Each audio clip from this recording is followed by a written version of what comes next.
Hey guys, it's Brad at eTrailer, and today we are installing an eTrailer Class 3 Receiver Hitch on our 2016 GMC Acadia.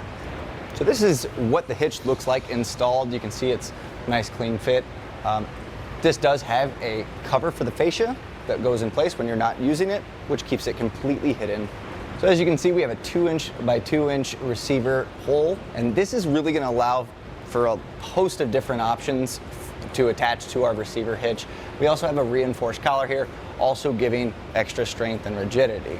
Our hitch has a 5/8 hole for our receiver hitch pin, which you'll find at eTrailer, which allows it to hold on to any of the accessories that we're using. Here we have our plate style safety chain loop with large openings, allowing for us to put oversized or strong hooks on there.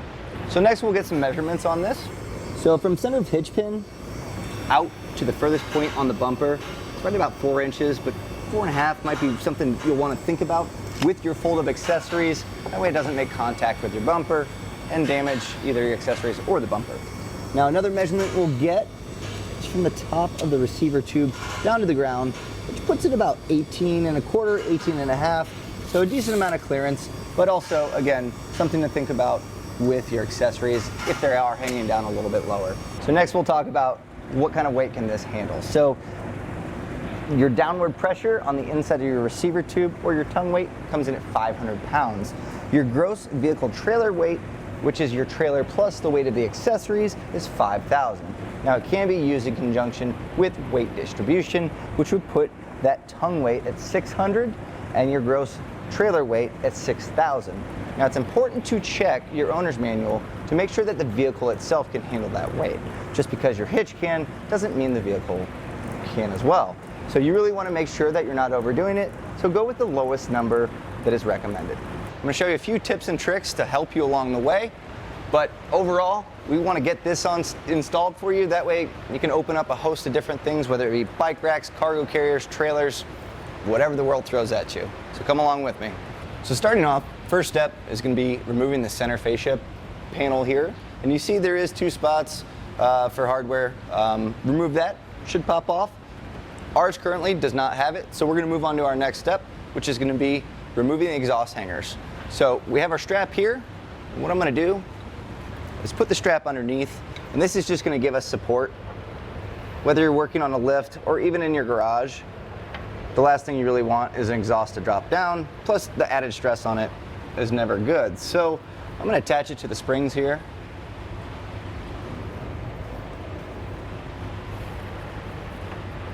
We'll tighten this up, and this strap should keep our exhaust up when we pull the hangers off. So to remove our exhaust hangers, you can see there's 2 of them here that go into the actual donut itself. So we're going to spray a little lubricant. If you don't have any lubricant, you can also use soap and water, and that's just going to allow this kind of corrosion to slip through that rubber. So we have exhaust hanger here.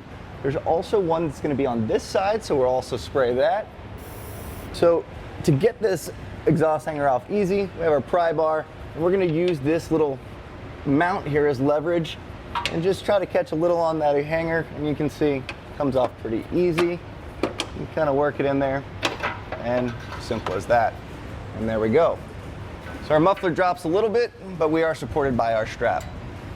So with the hitch, it's going to install by going in these holes. Now, being under a car, you can see there's a lot of dust on this vehicle, as well as most that are daily driven.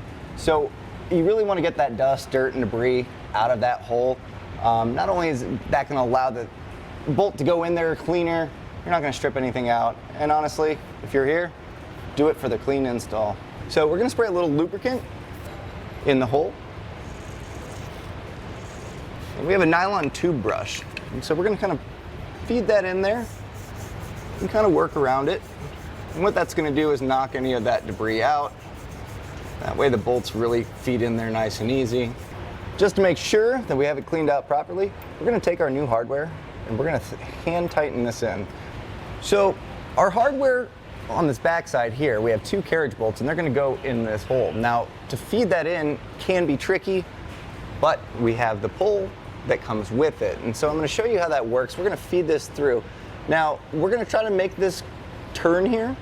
So to make it a little easier, we're going to put a little bend, and that way we can kind of fish it over to ourselves. So just like that. And you can see that we had that fed through there. So that's going to make it easy to feed that bolt through as well. So we have this bracket. This will sit on the backside, and this bolt will go on top. So let's feed this through. And that will slide up in there. And that's in place. So now you take your carriage bolt and simply thread it onto here. So that makes it easy to just pull this through. You may have to kind of angle the bolt a little bit just to kind of get the head through. So to get this in, if you're struggling, little tip here. So you can see the little inset here. You can push that up there against the flat spot. You're gonna see it should go in just like that. Once you have that in there, what you're gonna do is feed this guide wire up. And you may have to wiggle around to get that bolt through there, but it should sit in that carriage. Got the square all pegged up, and so we're good on that one. And we're gonna knock this one out and move along. For this step, you're probably gonna need an extra set of hands. There's a few things going on, and to balance it is tough. If you're working on your own and you're on a garage floor, you might be able to use a jack and lift it into place. But for this instance, I have help. So we're gonna feed these guide wires through these two holes, and then we're gonna slowly bring this up in place. Now you're gonna raise the passenger side above the exhaust, and here we have our hardware. You have a conical washer, and you can see that it is shaped a slight curve. That's gonna bite into it. So you're gonna want that facing towards the hitch. We're just gonna feed one in there and kind of hand tight that on there, hold it in place on both sides, and that way it'll be suspended without us having to hold it. So once you have your 4 bolts hand tightened in, you can go ahead and crank them down.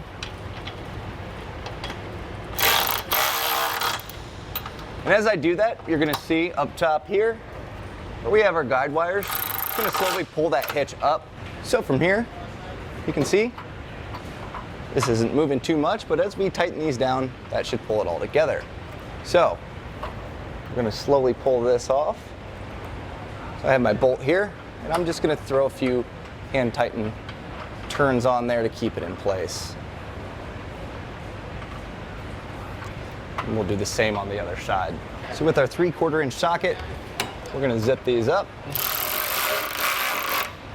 So now we're gonna torque all our hardware down per the instructions of what the manufacturer recommends. And if your exhaust is in the way, you might be able to throw an extra strap to kind of pull it to the side just to make it easier, or loosen up the exhaust hanger down the way. We got our click there. So with the hardware all installed, tightened down, torqued to the specs, we're gonna install our exhaust hangers just in the reverse order that we took them off.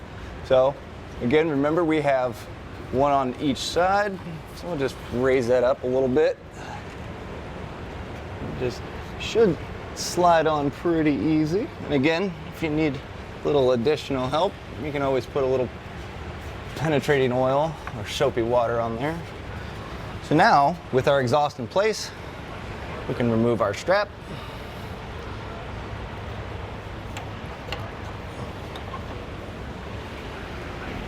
And that should do it for us. So that does it for our install on our eTrailer Class 3 Receiver Hitch on our 2016 GMC Acadia. Thanks for watching.